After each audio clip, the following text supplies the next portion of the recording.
The second minor change that Jonah is recommending to help the leaking problem is to change the friction that's on this silicone ring here to make the plunger move easier. You can see right now the plunger moves very easy. It's very easy to move. You can see that.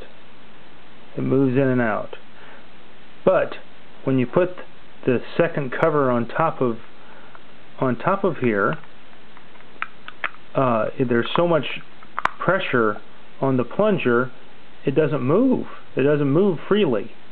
And that's because there's not enough room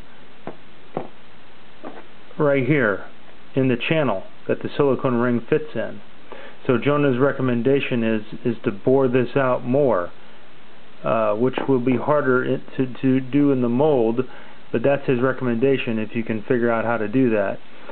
So the plunger can move freely as the cylinder moves, as the cylinder spins.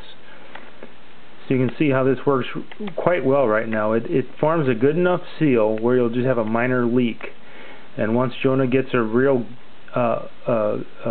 production sample that he can take a video and show you what's acceptable for quality control, then he can give you a benchmark. But right now, he can't do that. But if you follow his changes, he feels strongly that this will stop most of the leaking. So please do that.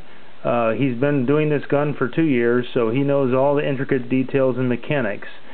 He just can't give you exactly how many millimeters. You got to bore the silicone ring out, unless you want to make change the ring, the silicone ring. But his easier change is to bore the channel out where the ring sits in, the silicone ring sits in. But you can see how nice the plunger moves in and out here. But when you put the cover on, again, it can restricts the plunger from moving, and that's because it's too tight of a fit.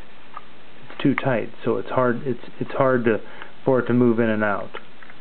So you can do that test yourself with the gun you have in our office, and you can see for yourself after playing with it. You'll see how the plunger is restricted. Not like this when it's open, but if you envision how something else is on there, on top of here, see, if I put pressure on the silicone ring, it doesn't move. But if I don't put any pressure on it, the plunger moves in and out very nice, which gives it a tight seal to the cylinder. As you can see right here, there's no air gaps here, so you'll have just a very, very slight leak. That's Jonah's recommendation, and he asks that you please follow this, and this should work. And this is generation 1 of the gun. He just needs to get to work and not leak so much, and then we'll go to generation 2. So any questions? Let's discuss it tonight, or your